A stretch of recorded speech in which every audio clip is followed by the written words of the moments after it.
Merhabalar, kanalıma, videoma hoş geldiniz. Bugün bağcıklı namaz, kruvaze namaz elbisesi keseceğiz arkadaşlar. Evet, gördüğünüz gibi ben alta ön için kumaşımı ayarladım ve bu şekilde serdim. Arka için de üstte kumaşımı 2 kat yaptım ve serdim arkadaşlar. Namaz elbisesi için öncelikle yapacağımız boyu ayarlamamız gerekiyor arkadaşlar. Boy ölçümü ben ayarladım ve boy ölçüsüne göre kumaşlarımı kestim, serdim arkadaşlar. Bakın, arka ortası kumaş katı olacak bu şekilde. Önümüz için fark etmiyor. Ön için kumaşımızı 20 santim fazla seriyoruz arkadan. Çünkü kruvaze üst üste binme olacak ön bedenimizde.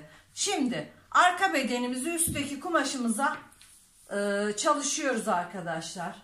Her zamanki gibi üstten bir düzeltme çizgisi çekiyorum kumaşlarıma. Şu şekilde. Kumaşımı da tersinden serdim ki çizdiğim çizgiler gözüksün diye. Ön yüzü desenli, arka yüzü düz.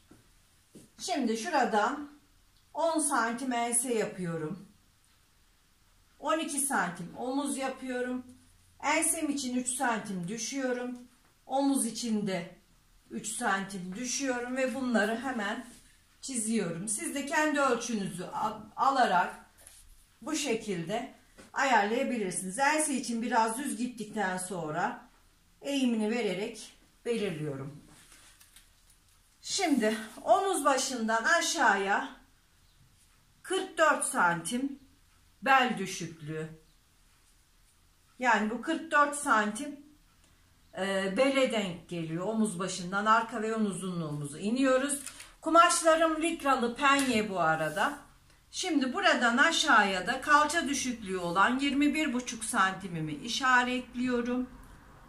Ve gerisi de zaten elbisemizin boyu arkadaşlar. Şöyle tutuyorum ve 140 santimden işaretimi alıyorum. Şimdi buraya bir çizgi atıyoruz. Burası belimiz. Burası basen çizgisi. Burası da elbisemizin boyu.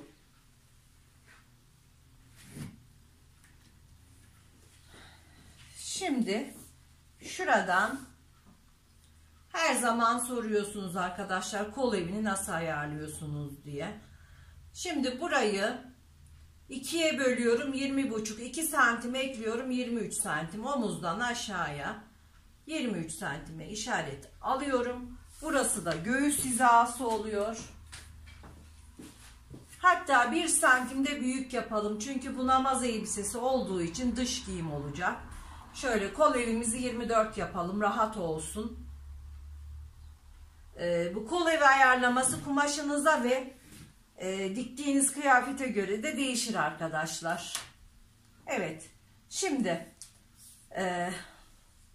göğüs ölçüsünü 4'e bölüyoruz arkadaşlar. Benim çalışacağım göğüs ölçüsü 110 santim, 4'e bölüyorum. Hemen 110'u bölü 4 yapıyorum. 27,5, 2 santimde rahatlama payı veriyorum. 1,5 verelim. 27,5, 28, 29'dan çalışıyorum. Şu şekilde. Kol evini şöyle pratik bir şekilde çiziyorum. Ve etek ucunu ne kadar yapmak istiyorsanız ona göre çizebilirsiniz. Ben şöyle 40 santim olsun benim etek ucum. Hatta daha fazla da olabilir. Kumaşımız fazla. Şöyle 42 yapalım.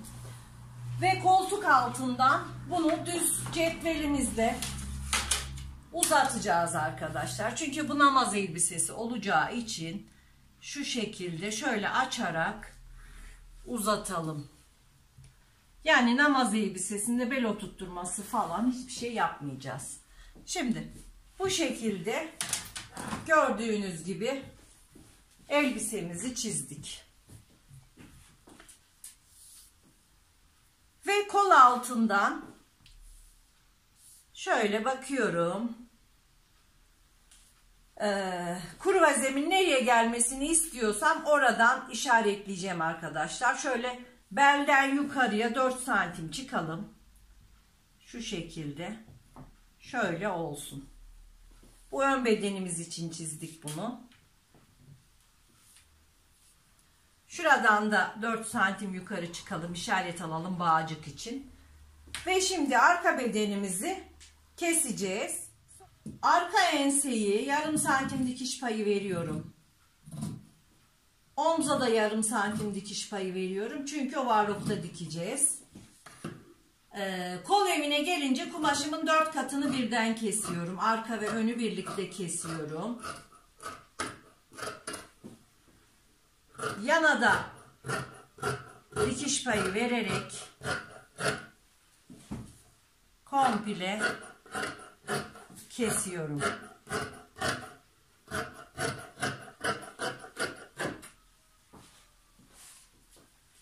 Evet.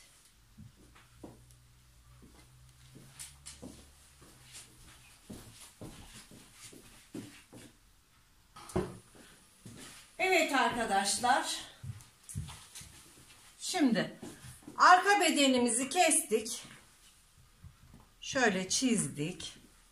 Arka bedenimi kaldırıyorum.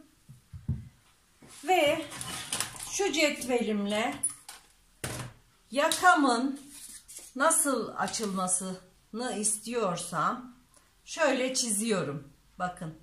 Alttaki ön bedenimi şu şekilde yaka açıklığını veriyorum. Gördüğünüz gibi kruvaze olacağı için bu şekilde bakın kestim arkadaşlar. Önümüzü de açıyoruz, ön bedenimizi.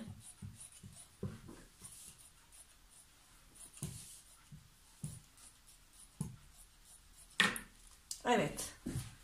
Gördüğünüz gibi kruvaze bağcıklı namaz elbisemizi kestik. Şimdi omuzda ve kol evinde yapmamız gereken değişiklikleri yapıyoruz. Omuzu 1 santim düşürüyorum. Kol evinden de şu şekilde girme yapıyorum öne toplanmasın diye. Şuradan da bağcığımın geleceği yeri işaretliyorum. Bir çıt atıyorum. Evet arkadaşlar, gördüğünüz gibi kruvaze namaz elbisemizin arkasını önünü kestik arkadaşlar. Şimdi arka bedenimizi şu şekilde düz bir şekilde açıyorum ve ön bedenlerimi buraya yerleştireceğim. Omuzlarını dikeceğim arkadaşlar. Bakın şu şekilde omzumu buraya dikeceğim. Bu omzumu da buraya dikeceğim ve namaz elbisemizin omuzları dikilmiş olacak arkadaşlar. Bunları bu şekilde dikeceğim. Hemen kolumuzu keselim. Şu omuzları dikeceğiz. Kol için kumaşımı ayarlayıp geliyorum.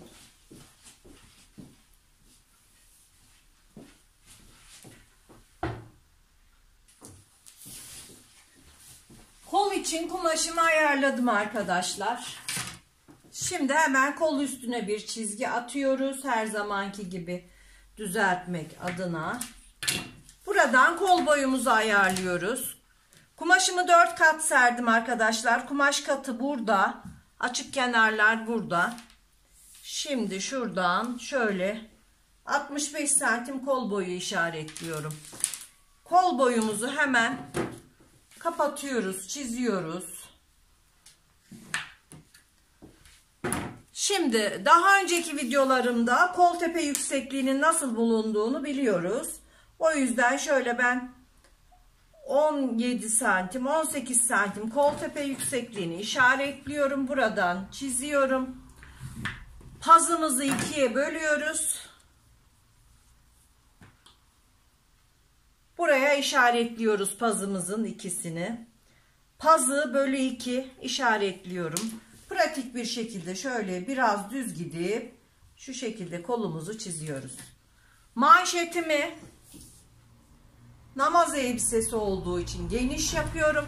15 santim yapıyorum.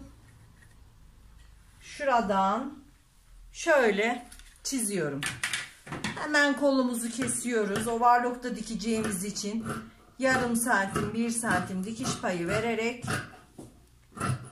kolumuzu kesiyoruz.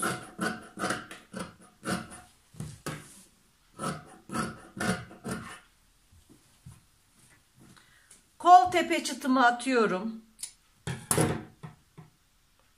Ve kollarımızı açıyoruz. Şu şekilde ikiye katlıyorum.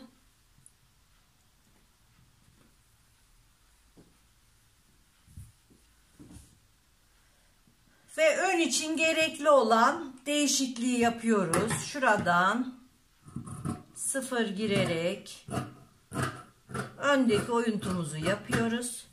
Buraya da bir çıt atıyoruz arkadaşlar. Şimdi namaz elbisemin omuzlarını dikeceğim. Önüne biye takacağız. Ben hemen omuzlarımı dikip geliyorum.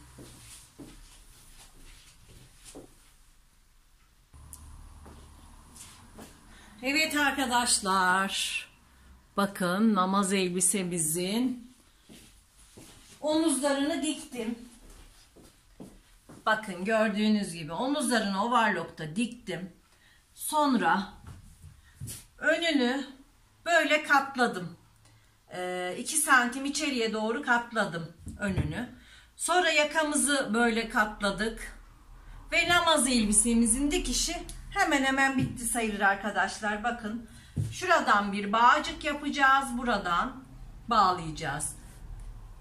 Burayı da içeriden bağlayacağız ve namaz elbisemiz bitti sayılır arkadaşlar. Şimdi kollarını dikeceğim ve yanlarını kapatacağım. Bağcıklarını takacağım ve namaz elbisemizin bitmiş halini sizlerle paylaşacağım arkadaşlar. Çok kolay, pratik bir şekilde namaz elbisemizi elde etmiş olacağız arkadaşlar. Ben önünün kapanmasını 20 santim eklemiştim arkadaşlar. Siz isterseniz komple de ekleyebilirsiniz. Yani burayı daha çok kapatabilirsiniz. Nasıl isterseniz. Bence böyle daha rahat oluyor. Ama siz istediğiniz gibi yapabilirsiniz. Daha önceki videolarımda da var namaz elbisem arkadaşlar. Oradan da izleyebilirsiniz.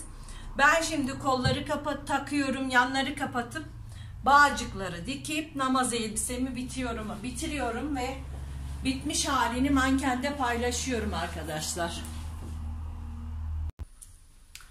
Evet arkadaşlar, elbisemizin bitmiş hali gördüğünüz gibi namaz elbisemizin. Bakın arkadaşlar, kruvaze. Buradan bağcığını diktik. Bu şekilde şöyle elbisemizi bağlıyoruz. Ve çok pratik bir şekilde elbisemizin kesip dikiyoruz arkadaşlar. Bu videoda bu kadar. Görüşmek üzere. Hoşça kalın. Sağlıkla kalın.